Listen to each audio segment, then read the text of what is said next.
This is the first cruel question, right, that adults ask children. What do you want to be when you grow up? It's a lot of pressure to specialize so early. As a generalist and a jack of all trades, I agree completely with this paradigm. The broadness of my interests gives me an excellent perspective to do what I do, and I would not have it any other way. I spent an inordinate amount of my 20s thinking the opposite, thinking that I was too unspecialized, too old to make a splash as a young man to be an enfant terrible.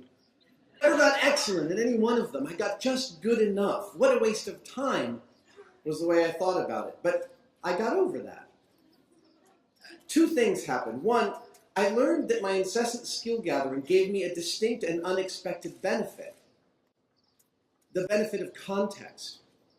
When you're an expert in one thing, your lens on the world is often limited to that of your field. This is, of course, illuminating in important ways, but it can also be restricting. When solving a problem as a generalist, or to use a more arcane term, a polymath, I can compare the many fields that I've dabbled in, the techniques, their philosophies, the ways in which they alter the lens through which I see things, and I can gain a literal perspective on the problem that I'm solving.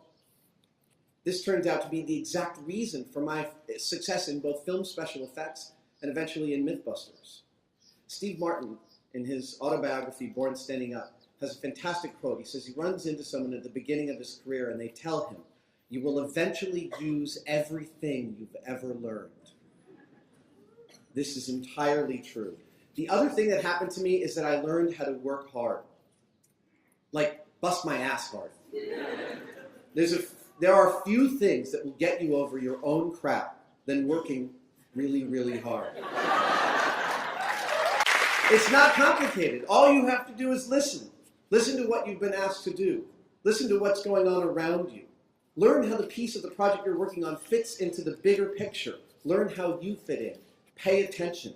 When you genuinely understand how the big picture works, you start being able to anticipate changes, adapt your behavior, adapt your output. You do this, and you will simply do your job better, and you'll make the job of everyone around you easier. This is actually my one regret, that I did not know how to work hard until my mid-20s and to truly bust my butt.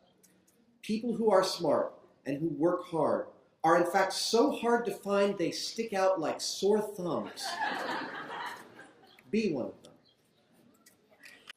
Be kind to everyone. I can't stress this enough. I say this every chance I get. Kindness will pay you back inestimable dividends. Don't believe me? I will wager at some point that you will have the opportunity to work for someone who used to be your assistant or hire someone who used to be your boss. Both have happened to me. Don't work for fools. It's not worth it. Getting paid less to work for people you like and love and believe in is so much better for you and your career in the long run. Stay obsessed. That thing you can't stop thinking about, keep indulging it. Obsession is the better part of success. You will be great at the things that you can't not do. Willing to be wrong. I've heard a bunch of this today so far. Don't fight for your idea just because you want the credit. Fight for your idea because it's the right one. And if it's not, let it go and put your muscle behind the right one. Trust your instincts. Take yourself with a grain of salt. A really big grain of salt. We're never finished products. We are always works in progress. I'm sorry to tell you that you will hurt people that you love and that you will help people you detest. This is called being a human, and it happens to everyone, whether you like it or not. Nobody escapes.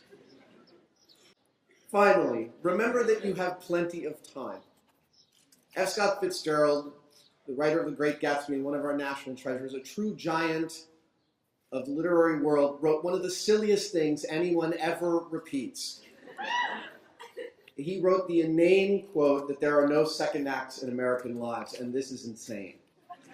If there's one thing that typifies the American experience, it's that reinvention and rebirth are intrinsic to it. There are not only second acts, there are third acts, fourth acts, finales, curtain calls. Raymond Chandler did not write a single word of fiction until his 40s. Julia Child learned to cook at 40. Clint Eastwood directed his first film at 41. Don't be afraid to be a late bloomer repeatedly. Remember, you have time to figure out what you want to do, who you need to be, and where you want to go. You have time to fail. You have time to mess up. You have time to try again. And when you mess that up, you still have time.